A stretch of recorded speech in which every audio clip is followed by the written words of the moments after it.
Hello दोस्तों, colon cancer यानी बड़ी आंत के कैंसर के बारे में आज बात करेंगे। इसके क्या रिस्क फैक्टर्स होते हैं, इसको आज डिस्कस करेंगे। कोलोन कैंसर एक काफ़ी कॉमन तरीके का कैंसर है, काफ़ी कॉमनली लोगों को होता है। इसके क्या इंपॉर्टेंट कारण होते हैं उनको समझना आवश्यक है। यदि इन कारणों को हम डिटेक्ट कर सकते हैं तो हम प्रिवेंटिव एस्पेक्ट्स पर बात कर सकते हैं, उनको हम रोकथाम कर सकते हैं और बीमारी को होने से पहले डिटेक्ट कर सकते हैं। ये रिस्क फैक्टर्स हमें ये भी बताते हैं कि किन पेशेंट्स को हमें ज़्यादा एक्टिवली सर्वेलेंस करने की ज़रूरत है, ज़्यादा एक्टिवली उनके बारे में जांच करने की आवश्यकता है ताकि हम कैंसर को बचा सकें। आज हम उन रिस्क फैक्टर्स पर बात करेंगे। टॉपिक पर जाने से पहले जो लोग हमारे चैनल पर नए हैं उन्हें रिक्वेस्ट करूँगा कि चैनल को सब्सक्राइब करें, वीडियोस को लाइक करें, शेयर करें, फॉलो करें, कमेंट करें, पूरा।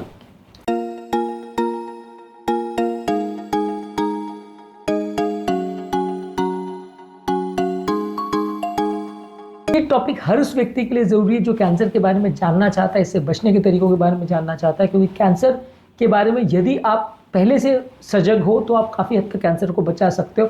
उसके बारे में यदि आप पहले से प्रिवेंटिव मेजर्स लेते हो तो काफ़ी कैंसर्स को आप बचा सकते हो, ट्रीटमेंट कर सकते हो। नहीं आप इनके बारे में जानते हो तो बीमारी अक्सर जब बढ़ जाती है तभी पता चल पाती है और अक्सर तब बहुत लेट हो चुका होता है। इसलिए टॉपिक सबके लिए बहुत इंपॉर्टेंट है, इसे पूरा एंड तक देखिएगा और ये टॉपिक आपके लिए काफ़ी इंपॉर्टेंट नई और सरप्राइजिंग इन्फॉर्मेशन लेके आएगा। तो चलिए शुरू करते हैं आज का इंपॉर्टेंट वीडियो। सबसे पहला एज। ऑब्वियसली जैसे जैसे एज बढ़ता है बॉडी के सेल्स का मल्टीप्लिकेशन पैटर्न थोड़ा गड़बड़ हो जाता है, जिसकी वजह से 50 वर्ष की आयु के बाद कैंसर का चांस बढ़ जाता है। इसी तरह से कोलोन कैंसर का चांस भी 50 वर्ष की आयु के बाद ज़्यादा देखने को मिलता है। इसी तरह से अगर किसी परिवार में फैमिली हिस्ट्री है यानी एक परिवार में मल्टीपल लोग को कैंसर हुआ और खासकर कोलोन कैंसर अगर हुआ है तो चांस बढ़ जाते हैं। और उसमें अगर क्लोज रिलेटिव को अगर कैंसर हुआ या मल्टीपल रिलेटिव्स को कोलोन कैंसर हुआ है तो जेनेटिक म्यूटेशन होने का चांस और आपको कोलोन कैंसर होने का चांस बढ़ जाता है। तो इसको आपको ध्यान रखने की आवश्यकता है।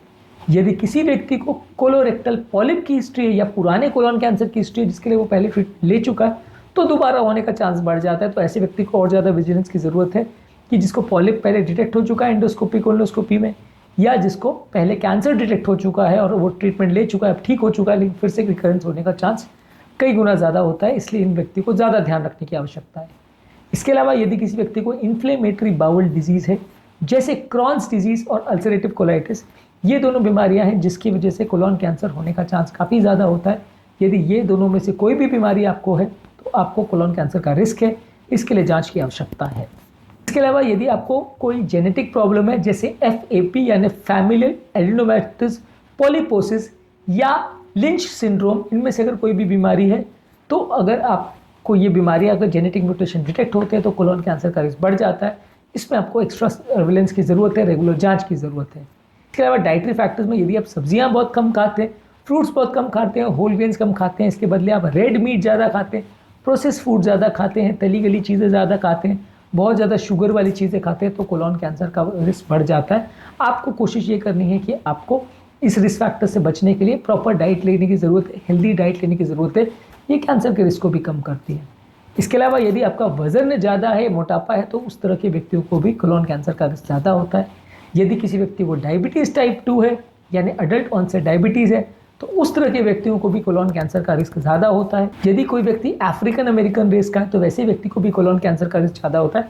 इंडियन केसेस में ये ज़्यादा है या कम है इसके लिए कोई स्टडी नहीं हुई है, इसलिए हम नहीं कह सकते कि इंडियन पॉपुलेशन में कोलोन कैंसर ज़्यादा होता है या कम होता है। पर अफ्रीकन अमेरिकन में अगर अमेरिकन पॉपुलेशन को असेस किया जाए तो उस पॉपुलेशन में ज़्यादा है। इसका मतलब है कि अलग अलग रेस और एथनिक ग्रुप्स में भी इसका प्रेवलेंस कम ज़्यादा हो सकता है। इसके अलावा यदि किसी व्यक्ति को पहले किसी और कैंसर के लिए पेट में खासकर अगर रेडिएशन थेरेपी दिया गया है तो उनको कोलोन कैंसर का रिस्क ज़्यादा हो सकता है। यदि कोई व्यक्ति का रेडिएशन एक्सपोजर की हिस्ट्री है और बहुत ज़्यादा हाई डोज रेडिएशन दिया गया है तो वैसे व्यक्ति को कोलोन कैंसर होने की संभावना कंपैरेटिवली ज़्यादा है। तो ये है रिस्क फैक्टर्स कोलोन कैंसर के। यदि इनमें से कोई भी रिस्क फैक्टर या मल्टीपल रिस्क फैक्टर्स आपके केस में पॉजिटिव है तो आपको ज़्यादा जांच रखने की ज़रूरत है। हम ये नहीं कहते कि किसी व्यक्ति की उम्र ज़्यादा है तो सबको कैंसर हो जाएगा, ऐसा नहीं है, या कोई व्यक्ति अगर नॉनवेज खा रहा है तो सबको कैंसर हो जाएगा। पर ये सारे रिस्क फैक्टर्स थोड़ा थोड़ा रोल अदा करते हैं। जितने ज़्यादा रिस्क फैक्टर उतना ज़्यादा रिस्क।